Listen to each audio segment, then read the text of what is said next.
Who says a 40-year-old boat can't feel brand new? Check out the 5 upgrades we made to our Hatteras motor yacht that not only enhanced safety, but also made it feel like home.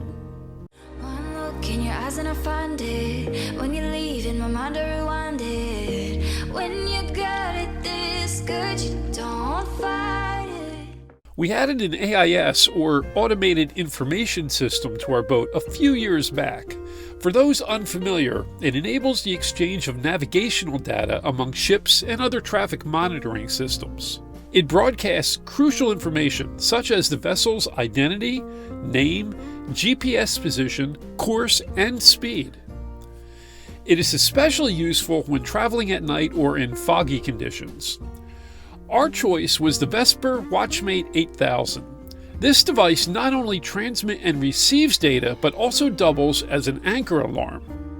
It has a dedicated GPS antenna, which makes it much more reliable than smartphones used for anchor alarms. With assistance from Captain Galley, I installed it in an afternoon at a total cost of $800. This past season, we upgraded our main anchor to a 105-pound Mantis II, and we love it. While our old Fortress anchor served us well in the ICW, it wasn't the ideal choice for island hopping. Although we also had a CQR anchor on board, we were in search of an anchor versatile enough to tackle the muddy ICW as well as the sandy and rocky terrain of the Bahamas. Having tested the Mantis II anchor about a dozen times already, we are delighted with its performance. If only we had made this purchase a few years earlier, it could have spared us from 2 of those significant mistakes I discussed in the previous video. Since the anchor is often the first thing you notice on a boat, we chose the stainless steel version of this anchor, which will set you back about $4,500.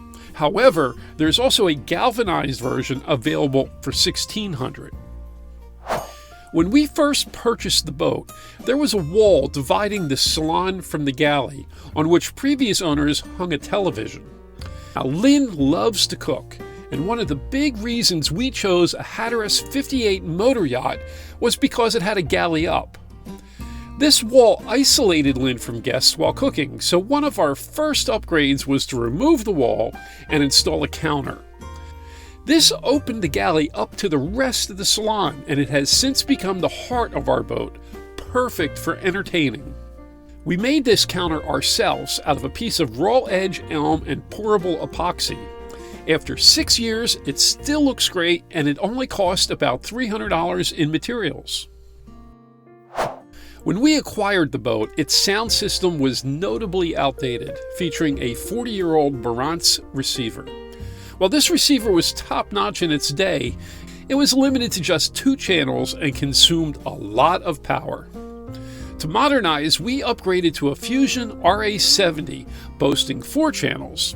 Additionally, we installed a Scar Audio 4-channel amplifier, providing us with a total of 8 channels at 4 ohms. By strategically wiring some speakers in series, we can now power up to 8 sets of stereo speakers, delivering excellent sound quality throughout every room of the boat. Moreover, we integrated a Sirius radio, and thanks to the Bluetooth capability of the Fusion system, our guests can utilize any preferred app to stream their favorite tunes throughout the boat. Total cost for the receivers and amplifier, $500. At our land house in Pennsylvania, we installed tigerwood flooring in the kitchen, and we love it. So much so that we decided to replace the bamboo flooring on our boat with tigerwood. The bamboo looked nice when we purchased the boat, but it did not hold up well, especially near the aft deck. In addition, the boat originally had black carpet on the stairs leading below deck, which posed a hazard.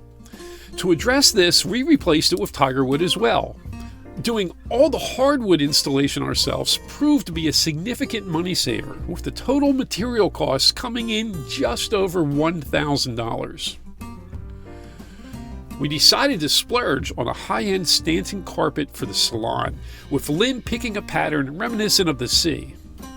Carpet installation is beyond my skill set, so we brought in professionals. The removal of the old carpet and installation set us back $3,000. For the flybridge, we chose commercial-grade carpet tiles. Despite some initial doubts about their durability, they have proven to be exceptionally resilient. Even after 3 years, they still look pristine and were a bargain at just about $100 for the materials. Adding lithium batteries, along with an inverter and solar panels, was one of the better investments we made to our boat. Now, our boat came with an Outback inverter connected to the regular house banks. Unfortunately, the inverter was broken and too costly to repair. We added a Victron inverter and 4 12-volt lithium batteries wired to 24 volts, along with 2 400-watt solar panels. Now, we have 110 AC power while underway without the need to start up the generator, and the fuel savings alone covered the $4,000 cost in just 2 years. Speaking of batteries, we replaced our big 4D 8-volt batteries with golf cart batteries.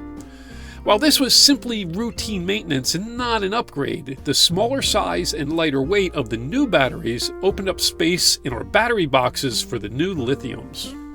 For the life of me, I cannot figure out why, in the past 40 years, no one ever updated the fuel gauges.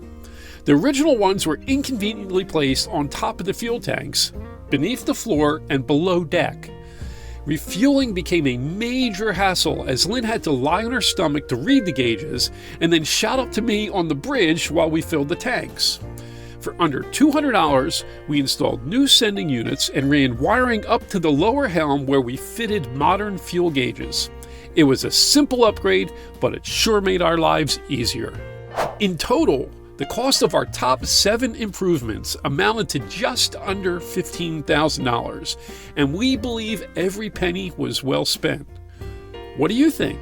Was the expense worth it? We'd love to hear about your favorite boat upgrades. Feel free to share your thoughts in the comments below. And don't forget to like, subscribe, and ring that bell. Oh, and Roger out.